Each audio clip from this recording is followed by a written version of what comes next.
Magandang araw sa atin mga kalingap, Dara at Raz, magkakaroon nga ba ng love team? Pero bago po yan mga kalingap, kung bago pa lamang kayo sa channel ko baka naman po pwedeng pa-like and subscribe my channel para lagi po kayong updated sa aking videos. At kung pwede sana patapusin muna natin ang video na ito para alam natin ang nilalaman nito at huwag din po natin kalimutan mga kalingap na pakisuportahan ang ama ng kalingap na si Val Santos Matubang at Kalingap Rab Matubang pati na rin ang viewers na laging sumusuporta sa aking channel at reactioners. Maraming salamat po. Mga kalingap sabay-sabay tayong mag-aabang sa love team ng Dara at Raza. Parehong busy kasi ang dalawa sa kanilang pag-aaral kaya bihira na lamang sila may vlog si Dara at makakasama sa mga bonding ng Team Kalingap or mga K-Boys at Kalingap Angels.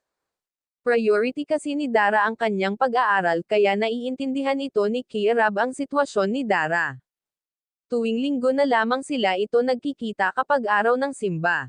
Dito na lamang inaabot ni Kuya Rab ang kanyang allowance sa pag-aaral kahit wala sa camera o vlog ay tuloy-tuloy pa rin ang pagbibigay ni Kuya Rab kay Dara.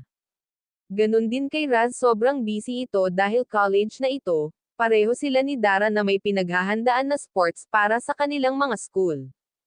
Inimbitahan nga ito ni Raz si Dara baka gusto daw niya ito manood sabihin lang at isasama niya ito si Dara. Kaya mga kalingap ating abangan na lamang ang love team ng Dara at Raz kapag parehong hindi sila busy at sigurado marami ang kikiligin dahil maraming mga viewers ang nag-aabang sa love team ng Dara at Raz. Kaya hindi inaasahan ni Dara na marami ang nag-aabang at magkakagusto sa kanilang dalawa ni Raz na magka-love team ito.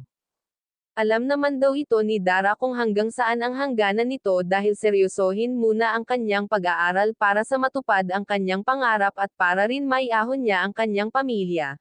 First time din ito ni Raz na makausap ang lola ni Dara, papayagan kaya ito si Raz na magtambol ang dalawa. Abangan natin ang susunod na kasagutan ng lola ni Dara. Kaya nagpasalamat ito si Dara sa mga viewers, sponsor at lalong-lalo na kila Kuya Rab at sa lahat ng sumuporta at tumulong sa kanila. Kaya mga kalingap, hanggang dito na lamang po ang update natin para kay Dara. Maraming salamat po. Thank you for watching and God bless us all.